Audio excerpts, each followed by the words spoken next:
இலங்கையை இந்தியா ஒருபோதும் கைவிடாது, டில்வனிடம் ஜெய்சங்கர் வழங்கிய உறுதி. யாழில் அதிகாரிகள் இணைந்து நடாத்திய இரத்த தான முகாம், 78 பேர் குருதி கொடை. கடத்தப்பட்ட ஊடகவியலாளர் பிரதீப் எக்னொலிகொட இன்று வரை தொடரும் மர்மம். இன்று நள்ளிரவு முதல் அதிகரிக்கும் சமையல் எரிவாயுவின் விலை. பட்டதாரிகளை ஆசிரியர் சேவைக்கு ஆட்சேர்ப்பு செய்வது குறித்து வெளியான தகவல். மாகாண சபை தேர்தல் தொடர்பில் தமிழர் சமூக ஜனநாயக கட்சி வலியுறுத்தல். இந்தியாவை தீவிரமாக காதலிக்கும் அணு அரசு போட்டு தாக்கிய சாமர எம்பி. கனிம அகழ்வு உரிமங்கள் தற்காலிகமாக நிறுத்தம், அமைச்சர் அறிவிப்பு. சாணக்கியனுக்கு கிடைத்த புதிய பதவி, யாழில் வெடிகொளுத்தி கொண்டாடிய சுமந்திரன் அணி. நாமலின் பெயரை கூறியதும் பொங்கிய அர்ச்சுனா, ஆளுங்கட்சியுடன் மோதல். இராணுவத்தின் கௌரவத்தை பாதுகாப்பதற்காகவே நாங்கள் அரசியலில் முன்னிலையானோம், அருணஜேசகர. தொடர்பான விரிவான செய்திகள். இந்தியாவுக்கு விஜயம் மேற்கொண்டுள்ள ஜேவிபியின் பொதுச் செயலாளர் டில்வின் சில்வா அந்நாட்டு வெளிவிவகார அமைச்சர் ஜெய்சங்கரை சந்தித்து கலந்துரையாடியுள்ளார். குறித்த கலந்துரையாடல் நேற்றைய தினம் இடம்பெற்றது. இரு நாடுகளுக்கும் இடையிலான அரசியல், பொருளாதாரம் மற்றும் கலாச்சார உறவுகளை மேலும் வலுப்படுத்துவது தொடர்பில் இதன்போது பேச்சு நடாத்தப்பட்டது. நெத்பாபியலின் போது இலங்கைக்கு இந்தியா வழங்கிய ஒத்துழைப்புகளுக்கு டெல்வின் சில்வா நன்றி தெரிவித்தார். இலங்கைக்கான தமது நாட்டு ஆதரவை இந்திய விவகார அமைச்சர் உறுதிப்படுத்தினார். இலங்கை மீண்டெழுவதற்கு இந்தியாவின் உதவிகள் தொடரும் என அவர் வலியுறுத்தினார். யாழ்ப்பாணம் வடமராட்சி பருத்தித்துறையில் ராணுவம் மற்றும் போலீசார் இணைந்து ஏற்பாடு செய்த இரத்த தான முகாமில் 78 பேர் குருதிக்கொடை வழங்கியுள்ளனர்.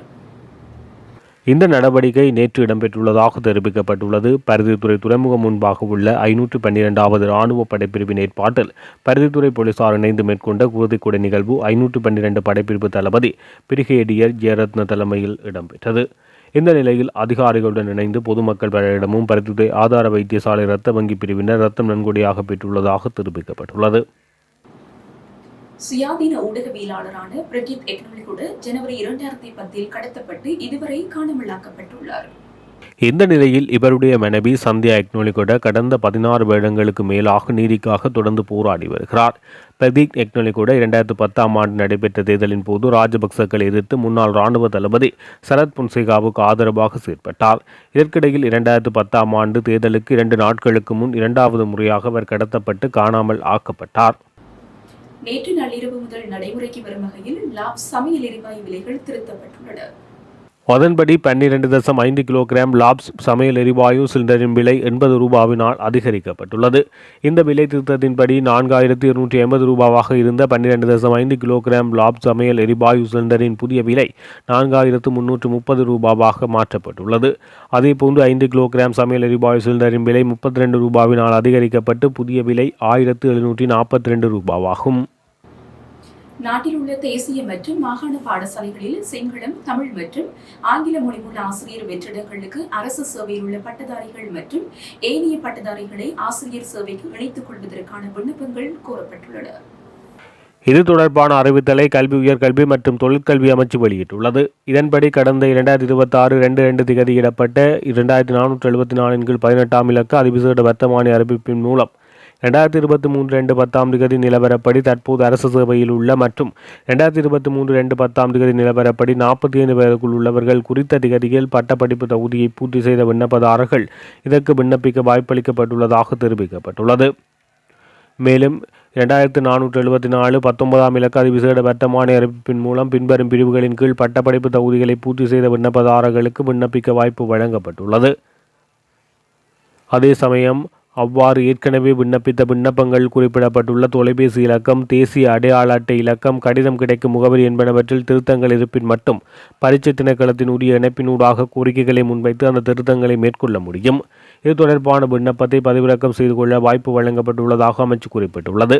இந்த வர்த்தமானி அறிவிப்புகளில் தொடர்பான மேலதிக விசாரணைகளை கீழே கொடுக்கப்படுகின்ற தொலைபேசிகளுடன் தொடர்பு கொண்டு பெற்றுக்கொள்ள முடியும் என தெரிவிக்கப்பட்டுள்ளது. சிங்கள மொழிக்கு 0127848819, துரித இலக்கம் 1988, தமிழ் மொழிக்கு 0112785634, துரித இலக்கம் 1988. மாகாண சபைகளுக்கான தேர்தல்களை அரசு உடனடியாக நடாத்த வேண்டும் என தமிழர் சமூக ஜனநாயக கட்சி பகிரங்கமாக கேட்டுக் கொண்டுள்ளது. அத்துடன் மாகாண சபைகளுக்கென அரசியல் ஜாப்பால் வழங்கப்பட்டுள்ள அதிகாரங்களை முறையாகவும் முழுமையாகவும் வழங்கி மக்கள் ஆட்சியை கொண்டவையாகவே செயற்படுத்துவதற்கு வேண்டியவற்றை அரசு மேற்கொள்ள வேண்டும் என சுட்டிக்காட்டியுள்ளது. இந்த விடயம் தொடர்பாக தமிழர் சமூக ஜனநாயக கட்சியின் மத்திய குழு மேற்கொண்டுள்ள தீர்மானம் அறிக்கையாக வெளியிடப்பட்டுள்ளது. அந்த அறிக்கையை தமிழர் சமூக ஜனநாயக கட்சியின் பொதுச் செயலாளர் விக்னேஸ்வரன் சார்பில் இணைந்த வடக்கு கிழக்கு மாகாண சபையின் முன்னாள் முதலமைச்சர் வரதராஜ பெருமாள் வெளியிட்டுள்ளார். அதில் குறிப்பிடப்பட்டுள்ளது, கடந்த 8 ஆண்டுகளுக்கு மேலாக மாறி மாறி வந்த இலங்கை அரசு ஒவ்வொன்றும் இலங்கையில் மாகாண சபைகளுக்கான தேர்தல்களை உரிய நேரத்தில் நடத்தாமல் காலம் கடத்தி வந்திருக்கின்றார்கள். மாகாண சபைகளுக்கான தேர்தல்களை நடத்தாமல் காலம் தள்ளிக்கொண்டே போவது அந்தந்த மாகாண மக்களின் அடிப்படை உரிமைகளை நிராகரிப்பதாகும். 2017ஆம் ஆண்டு மாகாண சபைகளுக்கான தேர்தல்கள் சட்டமானது நடைமுறைப்படுத்த முடியாத சட்டமாகவே தொடர்ந்து இருந்து வருகின்றது. நடைமுறைப்படுத்த முடியாத சட்டம் ஒன்றை காரணம் காட்டி மாகாண சபை தேர்தல்களை நடத்தாமல் காலத்தை தள்ளிச் செல்வது ஜனநாயக விரோதமானது. அப்போது ஆட்சியில் உள்ள தேசிய மக்கள் சக்தி அரசு மாகாண சபை தேர்தல்களை தங்கள் ஆட்சிக்கு வந்தவுடன் நடத்துவதாக கூறிய இலங்கை வாழ் சிறுபான்மை தேசிய இன மக்களின் ஆதரவை அமோகமாக பெற்று ஆட்சி அமைத்தார்கள். ஆனால் ஆட்சிக்கு வந்த நாள் தொட்டு ஜனாதிபதி உட்பட அரசு அமைச்சர்கள் ஒவ்வொருவரும் ஆள்மாறி மாகாண சபை தேர்தல்களை காலம் தள்ளி போடுவதற்கு பல்வேறு காரணங்களை கூறி வந்திருக்கிறார்கள். கடைசியாக மாகாண சபைகளுக்கான தேர்தல்களை நடாத்துவது தொடர்பாக முடிவெடுவதற்கான பாராளுமன்ற குழு ஒன்றை நியமித்துள்ளார்கள். இதுவும் குறிப்பிட்ட தேர்தல்களை மேலும் காலம் தாழ்த்துவதை செல்வதற்காக அரசின் தந்திரமாகவே பார்க்க வேண்டியுள்ளது. மாகாண ஆட்சி முறைமைக்கு எதிரான மக்கள் விடுதலை முன்னணியின் கடந்த கால கொள்கையை தேசிய மக்கள் சக்தி அரசு கடைபிடிப்பதாக கருத வேண்டியுள்ளது. மக்கள் ஆட்சியை கொண்ட மாகாண ஆட்சிகள் மற்றும் உள்ளூராட்சி அதிகார அமைப்புகள் கால இடைவெளியின்றி தொடர்ச்சியாக நடைமுறையில் செயற்படுத்தப்படுவது மிக அவசியம். அவற்றுக்கான தேர்தல்கள் நடைபெறுவதை அரசு ஆட்சி பீடத்தில் இருப்பவர்கள் தங்களது சுய அரசியல் ஆதாய நோக்கோடு தீர்மானிப்பது அதிகார துஷ்பிரயோகமாகும். மக்களால் தெரிவு செய்யப்பட்ட அரசியல் தலைமையை கொண்ட மாகாண ஆட்சியானது இந்த நாட்டில் பல்தேசிய இனங்கள் வாழும் மற்றும் பல்வேறு வகைகளில் பன்முகத்தன்மை கொண்ட நாட்டின் மைய ஆட்சி கட்டமைப்பின் அதிகாரங்கள் அனைத்தும் குவிந்திருப்பது நாட்டின் ஜனநாயக செயல்முறைக்கு மக்களின் அடிப்படை உரிமைகள் மற்றும் வாழ்வுரிமைகளுக்கு எப்போதுமே ஆபத்தானது என தெரிவித்துள்ளார். நாட்டின் அனைத்து மாகாண பிரதேசங்களும் குறிப்பிடத்தக்க அளவு உரிய பொருளாதார சமநிலையை எட்டுவதற்கான வளர்ச்சி அடைவதற்கு அந்தந்த மாகாண மக்களுக்கு நெருக்கமான அரசியல் தலைமையை கொண்டவர்கள் நியாயமான அளவுக்கு சுயாதீனமான ஆட்சி அதிகாரத்தை கொண்டவர்களாக செயற்படுவதற்கான அரச கட்டமைப்பாக மாகாண ஆட்சி முறைமையை தடையின்றி செயற்படுவது அவசியம் என்பதையும் அவர் சுட்டிக்காட்டியுள்ளார்.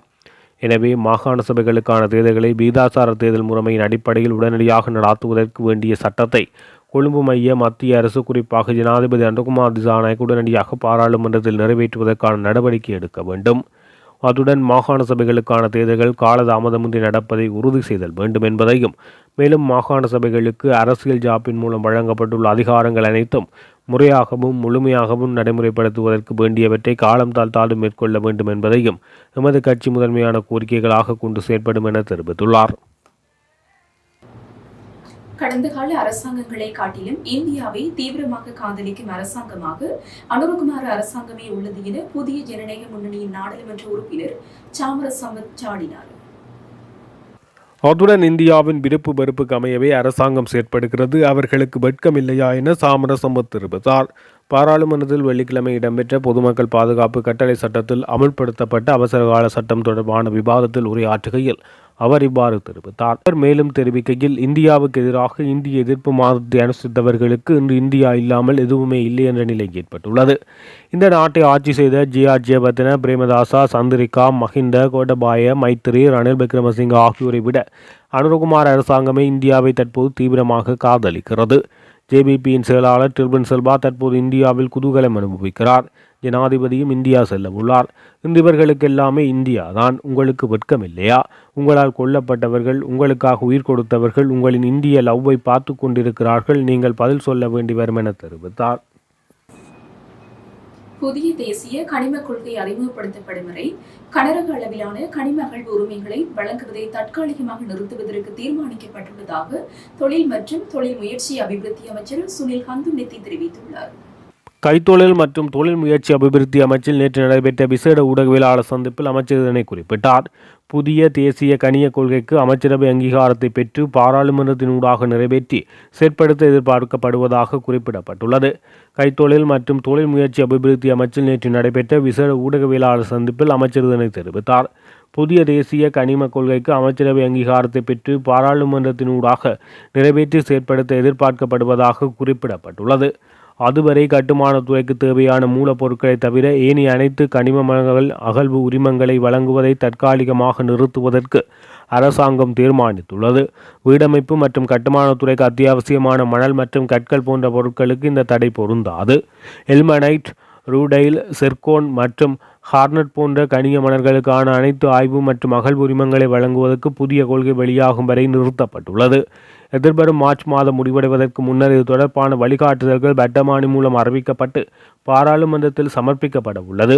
தனிப்பட்ட விருப்பங்களுக்கேற்ப தீர்மானங்கள் எடுப்பதை தவிர்ப்பதற்கும் வெளிப்படைத்தன்மையை உறுதிப்படுத்துவதற்கும் முழுமையான உரிமை செயல்முறை டிஜிட்டல் மயமாக்கப்பட்டுள்ளது. மிரிஜவில பகுதியில் கனிம மணலை அகற்றுவதற்கு தற்போதைய அரசாங்கத்தின் கீழ் எந்தவொரு தனியார் நிறுவனத்துக்கும் அனுமதி வழங்கப்படவில்லை என அமைச்சர் வலியுறுத்தினார். 2024 செப்டம்பரில் போக்குவரத்து தொடர்பான கடிதம் ஒன்றை வழங்கப்பட்டுள்ளதாகவும் அது ஆய்வுக்கோ அல்லது அகழ்வுக்கோ வழங்கப்பட்ட செல்லுபடியாகும் உரிமம் அல்ல என அவர் விளக்கம் அளித்துள்ளார். இதன் மூலம் சமூக ஊடகங்களில் பரவும் செய்திகளை அவர் மறுத்தார். கடந்த காலங்களில் அரசியல் அதிகாரத்தை தவறாக பயன்படுத்தி முன்னெடுக்கப்பட்ட சட்டவிரோத அகழ்வுகளால் நாட்டுக்கு பாரிய இழப்பு ஏற்பட்டது. அரசு நிலுவைத் தொகையை செலுத்தாமை மற்றும் சட்டவிரோத அகழ்வுகள் தொடர்பாக ஏற்கனவே பல வழக்குகள் நிலுவையில் உள்ளன. இவ்வாறான மோசடிகளை கட்டுப்படுத்துவதற்காக ஜனாதிபதியின் அனுமதியுடன் உடனடி சுற்றிவளைப்பு பிரிவு ஒன்று நிறுவப்பட்டுள்ளதாக அமைச்சர் தெரிவித்தார். இலங்கை தமிழரசு கட்சியின் நாடாளுமன்ற குழுத் தலைவராக மட்டக்களப்பு மாவட்ட நாடாளுமன்ற உறுப்பினர் சாணக்கியன் தெரிவு செய்யப்பட்டுள்ளார். இதற்கு மகிழ்ச்சி தெரிவிக்கும் வகையில் யாழ்ப்பாண மாவட்டத்தில் நெல்லியடி பகுதியில் இலங்கை தமிழரசு கட்சியின் சுமந்திரன் அணி இனிப்பு வழங்கியும் வெடிகுளத்தையும் கொண்டாடியுள்ளது. குறித்த அணி இளைஞர்கள், பொதுமக்கள் மற்றும் பயணிகள், வியாபாரிகளுக்கு இனிப்பு பண்டங்களை வழங்கி கொண்டாடினர். இதன்போது சாணக்கியனின் அரசியல் செயற்பாடுகள் மற்றும் தலைமை குணங்களை பாராட்டும் வகையில் கருத்துக்கள் இளைஞர்களால் வெளியிடப்பட்டன. இதேவேளை அரசியலமைப்பு பேரவையில் இராணுவ அதிகாரி ஒருவரை கணக்காய்வாளர் நாயகமாக நியமிக்க ஸ்ரீதரன் எம்பி ஆதரவளித்தார் என கூறப்படும் விவகாரம் சர்ச்சையானது. இதையடுத்து அவரை பதவி விலகுமாறு வலியுறுத்தப்பட்டது. ஆனால் அவர் அதை ஏற்கவில்லை. இந்த நிலையில் ஸ்ரீதரனின் பதவி விலகாதவுடன் அவர் விலகும் வரை தமிழரசு கட்சியின் பாராளுமன்ற குழு தலைவர் பதவியிலிருந்து அவரை கட்சி நீக்கும் என அரசியல் குழு முடிவெடுத்ததாக தெரிவிக்கப்பட்டது. இலங்கை தமிழரசு கட்சியின் பாராளுமன்ற குழு தலைவர் பதவியிலிருந்து பாராளுமன்ற உறுப்பினர் ஸ்ரீதரனை நீக்கும் முடிவு கட்சியின் அரசியல் குழு கூட்டத்தில் தீர்மானமாக எடுக்கப்படவில்லை என அந்த கட்சியின் மட்டக்களப்பு மாவட்ட பாராளுமன்ற உறுப்பினர் ஸ்ரீநேசன் தெரிவித்துள்ளார். தமிழரசு கட்சியினுடைய பாராளுமன்ற உறுப்பினர் சிவஞானம் ஸ்ரீதரன் கட்சிக்குள் ஏற்பட்டுள்ள முரண்பாடு சாதாரணமாக அதன் காரணமாக தனிமைப்படுத்தப்பட்ட நிலையில் உள்ளார். எனவே தமிழ் கட்சிகள் அனைத்தும் ஒற்றுமைப்பட வேண்டும் என முன்னாள் பாராளுமன்ற உறுப்பினர் சமத்துவ கட்சியின் செயலாளர் நாயகமான முருகேசு சந்திரகுமார் தெரிவித்துள்ளார். பிரதியமைச்சர் மஹிந்த ஜெயசிங்க நாடாளுமன்ற உறுப்பினர் நாமல் ராஜபக்ச குறித்து கருத்து தெரிவித்த போது நாடாளுமன்ற உறுப்பினர் ராமநாதன் அர்ச்சுனா பதிலளிக்க தொடங்கியதால் சபையில் வாக்குவாதம் ஒன்று ஏற்பட்டது. பாராளுமன்றத்தில் நேற்று நடைபெற்ற அவசரகால சட்ட விவாதத்தின் போது அந்த சம்பவம் இடம்பெற்றுள்ளது. இதன்போது பிரதியமைச்சர் பாராளுமன்ற உறுப்பினர் அர்ச்சுனாவை பார்த்து சும்மா கத்த வேண்டாம் என கேட்டுக்கொண்டார். பின்னர் அதற்கு பதிலளித்த அர்ச்சுனா, நாமல் பற்றி கதைக்கும் போது எனக்கு கோபம் வருவதாக கூறுகிறார்கள். ஆனால் நாமலின் தந்தையின் பெயரை கூறும்போது அரசாங்கத்தில் உள்ளவர்கள் சிறுநீர் கழிப்பார்கள் என்று தனக்கு தெரியும் என தெரிவித்துள்ளார். அத்தோடு மஹிந்த ராஜபக்சவை சந்திக்கப் போகும்போது ஆளும் கட்சி உறுப்பினர்கள் செருப்பை கலட்டி வைத்து சென்றதாகவும் அவ்வாறு செய்ய வெட்கமாக இருக்கவில்லையா என அர்ச்சுனா கேட்டுள்ளார். நாமல் ராஜபக்ச නම කිව්වාම මට චූඤ්ඤනවා කියලා. හැබැයි මම දන්නවා නාමල් රාජපක්ෂ නෙවෙයි එයාගේ තාත්තාගේ නම කිව්වම ඔයගොල්ලෝ ගොඩක් අයට චූ යනවා කියලා මම දන්නවා. හරිද? ගිහිල්ලා செருப்பு දෙකක් ගලවලා. දැන් ඉන්න 1 minute ඉවර කරන්න 1 minute බලාගන්න හරියට. එතන කිව්වනේ පැහැදිලිම ඔයාලගේ කට්ටිය ගිහිල්ලා සපාතු දෙකක් ගලවලා ගියා නේද? ලැජ්ජ නැද්ද? අයි බාපිසෝ ගෑ ගන්න. සපාතු දෙකක් ගලවලා ගියා නේද? අපි முரசரே மந்திரித்துவனே அத மட்டக்களப்பு குடம்பிமலை பிரதேசத்தில் பாதுகாப்பாக நிலத்தில் புதைத்து வைக்கப்பட்டிருந்த ஸ்வீடன் நாட்டில் தயாரிக்கப்பட்ட 3 ராக்கெட் லாஞ்சர்களை நேற்று மாலை விசேட அதிரடிப்படையினர் மீட்டுள்ளதாக வாழைச்சேனை போலீசார் தெரிவித்தனர். புலனறுவை இராணுவ புலனாய்வு பிரிவுக்கு கிடைத்த தகவலை அடுத்து குடும்பிமலை பகுதியில் நேற்று மாலை அரந்தலாவை விசேட அதிரடிப்படையினர் இராணுவ புலனாய்வு பிரிவினர் இணைந்து குறித்த பகுதியில் நிலத்தை தோண்டி புதைத்து வைக்கப்பட்ட ஸ்வீடன் நாட்டில் தயாரிக்கப்பட்ட 3 ராக்கெட் லாஞ்சர் ரக ஆயுதங்கள் மீட்டனர். இவ்வாறு மீட்கப்பட்ட ஆயுதங்களை வாழைச்சேனை போலீசாரிடம் ஒப்படைத்துள்ளதுடன் இது தொடர்பான மேலதிக விசாரணைகள் விசேட அதிரடிப்படையினர் மேற்கொண்டு வருகின்றனர். ராணுவத்தினரின் கௌரவம் பற்றி பேசும் எதிர்க்கட்சியின் பாராளுமன்ற உறுப்பினரின் சகோதரர் எவ்வித தகுதியும் இல்லாமல் கடற்படைக்கு இணைத்துக் கொள்ளப்பட்டார். அவரது தந்தையின் ஆட்சியில் ராணுவத்தினர் எவ்வாறு பயன்படுத்தப்பட்டார்கள் என்பதை முழு நாடும் நன்கறியும். ராணுவத்தின் கௌரவத்தை பாதுகாப்பதற்காகவே நாங்கள் அரசியலில் முன்னிலையானோம் என பாதுகாப்பு பிரதி அமைச்சர் அருண் ஜெயசேகர தெரிவித்தார். பாராளுமன்றத்தில் வெள்ளிக்கிழமை நடைபெற்ற பொதுமக்கள் பாதுகாப்பு கட்டளை சட்டத்தில் அமுல்படுத்தப்பட்ட அவசரகால சட்டம் தொடர்பான விவாதத்தில் உரையாற்றும் போது மேற்கண்டவாறு குறிப்பிட்டார். நித்பா புயல் தாக்கத்தால் பாதிக்கப்பட்ட நாட்டை மீட்டெடுப்பதற்கும் பாதிக்கப்பட்ட தரப்பினருக்கு நிவாரணம் அளிப்பதற்கும் உரிய நடவடிக்கைகளை மேற்கொள்வதற்காகவே பொது பாதுகாப்பு சட்டத்தின் பிரகாரம் அவசரகால சட்டம் ஜனாதிபதியால் அமுல்படுத்தப்பட்டு செல்லுபடி காலம் 2வது முறையாகவும் நீடிக்கப்பட்டது. பாதிக்கப்பட்ட இலங்கையை மீட்டெடுப்பதற்காக பிரதமர் தலைமையில் 25 பேரை உள்ளடக்கிய வகையில் செயலணி ஒன்று நியமிக்கப்பட்டு 5 உபகுழுக்கள் நியமிக்கப்பட்டு உரிய நடவடிக்கைகள் எடுக்கப்பட்டு வருகிறது. நெருக்கடியான நிலையில் பாதிக்கப்பட்ட போது 32 நாடுகள் இலங்கைக்கு பல்வேறு வழிமுறைகளில் ஒத்துழைப்பு வழங்கியது. அனர்த்த நிலைமையின் போது அரசு அதிகாரிகள், முப்படையினர் மற்றும் போலீசார் அர்ப்பணிப்புடன் செயற்படுகிறார்கள். இன்றும் அவ்வாறே செயற்படுகிறார்கள். முப்படையினரின் ஒத்துழைப்பு இல்லாமல் இந்த நெருக்கடியிலிருந்து ஒருபோதும் மீள முடியாது. சுதந்திர தினத்தன்று இராணுவத்தினர் கௌரவிக்கப்படவில்லை என எதிர்க்கட்சியினர் உறுப்பினர் ஒருவர் குறிப்பிட்டார். இவர்களது ஆட்சியில் இராணுவத்தினர் எவ்வாறு மதிக்கப்பட்டார்கள் என்பதை நாட்டு மக்கள் நன்கறிவார்கள்.